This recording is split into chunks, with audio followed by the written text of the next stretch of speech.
Hi yes welcome to universal talkies. నేను మీ అప్పాజీ. సంక్రాంతి బరిలో నిలిచినటువంటి నవీన్ పులిశెట్టి సినిమా అనగనగా ఒక రాజు చిత్రం మొదటి 3 స్థానాల్లో ఒక స్థానంలో ఉందని చెప్పి మనకి తెలుస్తుంది. అంటే మొదటి స్థానం శంకరవర ప్రసాద్ అయితే, రెండో స్థానం నారి నారి నడుము మురారి అంటున్నారు, మూడో స్థానం అనగనగా ఒక రాజుగా చెప్తున్నారు. ముఖ్యంగా ఇది ఓవర్సీస్ లో చాలా బాగా పే చేస్తుందని చెప్పి మనకి తెలుస్తుంది. దాదాపు ఇప్పటికే 1.5 మిలియన్ కలెక్ట్ చేసిందని చెప్పి తెలుస్తుంది. అలాగే మన తెలుగు రాష్ట్రాల్లో కూడా 100 కోట్లు క్రాస్ చేసిందని చెప్పి మనకి తెలుస్తుంది. అంటే యాక్చువల్గా ఈ సినిమా ముందు రిలీజ్ అయిన రోజు అతని గత చిత్రాలతో పోల్చితే కొంచెం ఆ రేంజ్ లో లేదనే విమర్శలు విశ్లేషణలో వెలువడ్డాయి. కానీ ఆ 3 సినిమాలతోటి అతను ఏదైతే ఒక ఫ్యాన్ ఫాలోయింగ్ ని, ఒక ఫ్యాన్ బేస్ ని ఏర్పాటు చేసుకున్నాడో అది ఈ సినిమాకి చాలా పెద్ద ప్లస్ అయింది.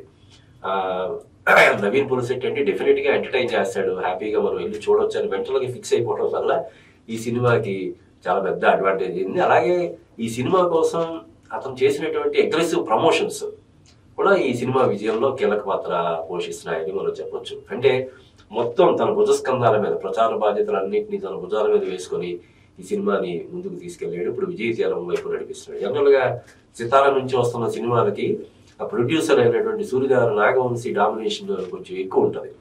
కానీ ఈ సినిమాలో అతను బ్యాక్ సీట్ తీసుకున్నాడు. నాగవంశీ బ్యాక్ సీట్ తీసుకుంటే ఫ్రంట్ డ్రైవింగ్ సీట్ లో నవీన్ పులిశెట్టి ఉండి ఈ ప్రజల రథాన్ని అద్భుతంగా జనాల్లోకి తీసుకెళ్లి సినిమా సెకండ్ హాఫ్ పట్ల కొంత మిక్స్డ్ రెస్పాన్స్ వచ్చినా కూడా తన ప్రమోషన్ తో కొంచెం కన్ఫ్యూజ్ చేసేసి మొత్తానికి మరో హిట్ నమోదు చేసుకున్నాడు. అంటే ఒక హీరో నుంచి వరుసగా 4 హిట్లు రావడం అంటే అది మామూలు విషయం కాదు. అతను first cinema agent Sai Srinivas Athreya మంచి హిట్, తర్వాత జాతిరత్నాలు కల్ట్ హిట్ అని చెప్పి అన్నారు, చాలా పెద్ద హిట్. ఆ తర్వాత వచ్చినటువంటి మిస్సెట్టి మిస్టర్ పులిశెట్టి కూడా చాలా మంచి హిట్ అయింది. ఇప్పుడు ఈ 4వ సినిమాగా వచ్చినటువంటి అనగనగా ఒక రాజు. ఇప్పుడు అంతకుముందు ఈవెన్ అనగనగా ఒక రాజు డైరెక్టర్ ఎవరంటే మనం గూగుల్ చేస్తే కానీ తెలియనటువంటి పరిస్థితి. మారి ఏదో పేరుంది డైరెక్టర్. అంటే 2-3 మారేని చెప్పి మనకి ఇన్సైడ్ వర్గాల సమాచారం.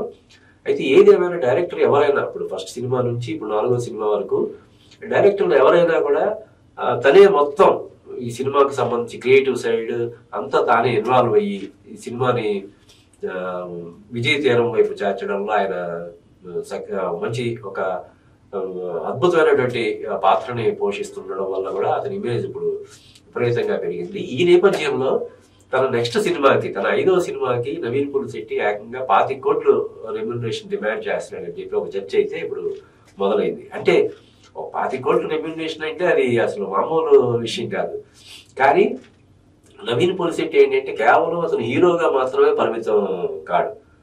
ఒక సినిమా ఆయన స్వయంగా ఒప్పుకున్నాడు, చెప్పుకున్నాడు కూడా. నేను నటించే సినిమాలో క్రియేటివ్ సైడ్ నేను పూర్తిగా ఇన్వాల్వ్ అవుతాను. కథ, డైలాగ్స్, స్క్రీన్ ప్లే ఇలాగ మొత్తం ప్రాజెక్ట్ ని నేను సూపర్వైజ్ చేస్తాను.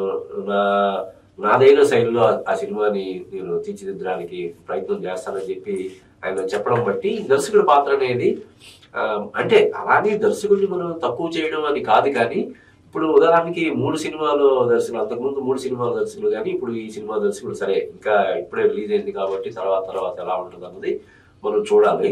ఇంతకు ముందు రిలీజ్ అయినటువంటి 3 సినిమాలు, ఫస్ట్ సినిమా డైరెక్టర్ కానీ, రెండో సినిమా జాతిరత్న డైరెక్టర్ అనుదీప్ కానీ, తర్వాత వచ్చినటువంటి సినిమా మిస్సెట్టి మిస్టర్ పులిశెట్టి దర్శకుడు మహేష్ బాబు. అతను మొన్న రామ్ పోతినేని తోటి ఆంధ్ర కింగ్ తాలూకా అనే ఒక సినిమా చేశాడు.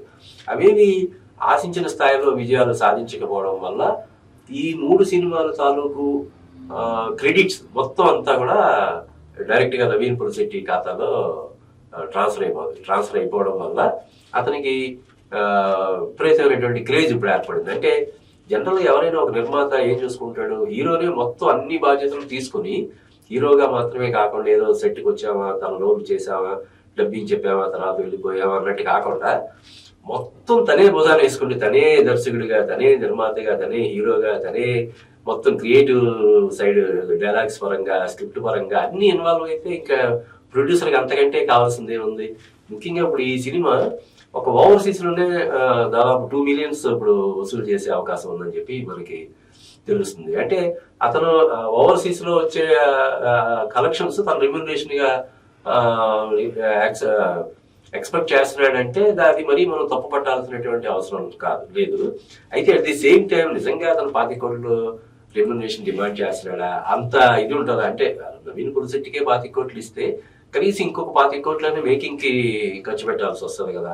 మరి నవీన్ పులిశెట్టి మీద 50 కోట్లు బిజినెస్ జరుగుతుందా? ఇవన్నీ చాలా క్యాలిక్యులేషన్స్ ఉంటాయి.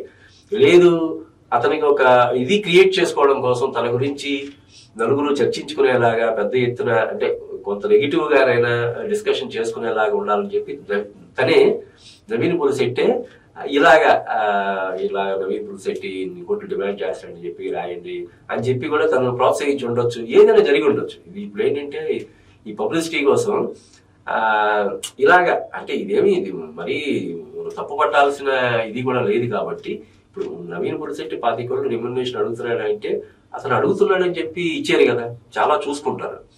అంటే ఇంకొకటి ఏంటంటే నవీన్ పులిశెట్టిలో తను ఏదైతే ప్రాజెక్ట్ చేస్తాడో ఆ ప్రాజెక్ట్ గురించి తనే అన్ని జాగ్రత్తలు తీసుకుంటాడు. కాబట్టి నిర్మాత చాలా వరకు అంటే ఈ స్టోరీ ఎలా ఉంటది, ఏంటి, జనాల్లోకి ఎలా తీసుకెళ్ళాలి, ఎంత తర్వాత ఫర్దర్గా ఎంత బడ్జెట్ అవుతుంది, ఏంటి, వీటన్నిటి మీద అతనికి టెన్షన్ ఉండదు. హ్యాపీగా అతను ఇది కూర్చోవచ్చు, ఆ సినిమా తాలూకు మేకింగ్ అనేది ఎంజాయ్ చేయొచ్చు. కాబట్టి ఒకవేళ నవీన్ పులిశెట్టి నిజంగా 25 కోట్లు అడిగినా కూడా ఇవ్వడానికి కొంతమంది నిర్మాతలు సిద్ధంగా ఉన్నారని కూడా మనకి తెలుస్తుంది. At the same time okay project గురించి ఇప్పుడు ఉదాహరణకి నవీన్ పులిశెట్టి అది మిస్ శెట్టి మిస్టర్ పులిశెట్టి వచ్చి ఒక 2 years పైన అయిపోతున్నట్టు ఉంది.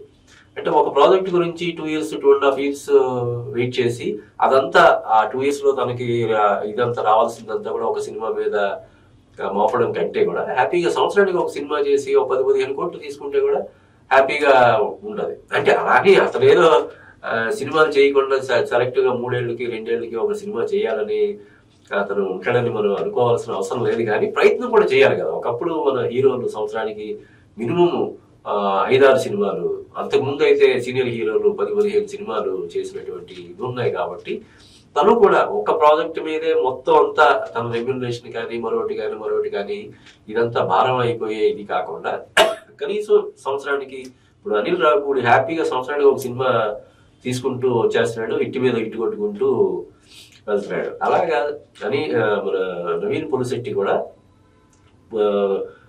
ఖచ్చితంగా ఇంత పారితోషికం అని కాకుండా ప్రాఫిట్ షేరింగ్ కూడా పెట్టుకోవచ్చు. ఇదిగో నాకు 10 కోట్లు ఇవ్వండి, తర్వాత ప్రాఫిట్ లో నాకు ఇంత షేర్ ఇవ్వండి అంటే ఇంకా హ్యాపీగా ప్రొడ్యూసర్లు ముందుకు వస్తారు. ఒకేసారి అంటే సినిమా హిట్ ఫ్లాప్ తో సంబంధం లేకుండా నాకు ఇంత రెమ్యూనరేషన్ ఇచ్చి తీరాల్సిందే అంటే ఒకలాగా ఉంటుంది.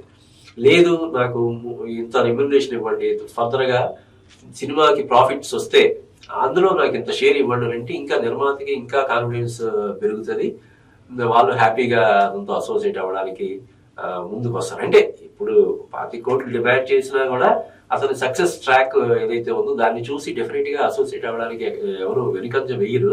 అలా అని చెప్పి ఏది పడితే ఆ ప్రాజెక్ట్ ని నవీన్ పులిశెట్టి కూడా ఓకే చెయ్యడు. కాబట్టి డెఫినెట్ గా నెక్స్ట్ 5వ సినిమా నవీన్ పులిశెట్టి నుంచి వచ్చే 5వ సినిమా కూడా ఖచ్చితంగా మంచి విజయం సాధించడానికి అవకాశాలు పుష్కలంగా ఉన్నాయి. అట్ ది సేమ్ టైం తను అంటే రెమ్యూనరేషన్స్ విషయంలో ఒక బ్యాడ్ ఎగ్జాంపుల్ కాకుండా, అంటే ఒక సినిమా హిట్ అవ్వగానే పొలవని రెమ్యూనరేషన్ పెంచేసాడు అన్న ఒక ఇది తనకు రాకుండా చూసుకుంటే బాగుంటుంది. ఇలాగా కొంత రెమ్యూనరేషన్ తీసుకొని మిగతాది ప్రాఫిట్ షేరింగ్ లో చేయడం అనేది అందరికీ ఎవరికి ఇబ్బంది లేనటువంటి విషయం. కాబట్టి ఆ దిశగా నవీన్ పులిశెట్టి ఆలోచన చేస్తాడని మనం ఆశిద్దాం.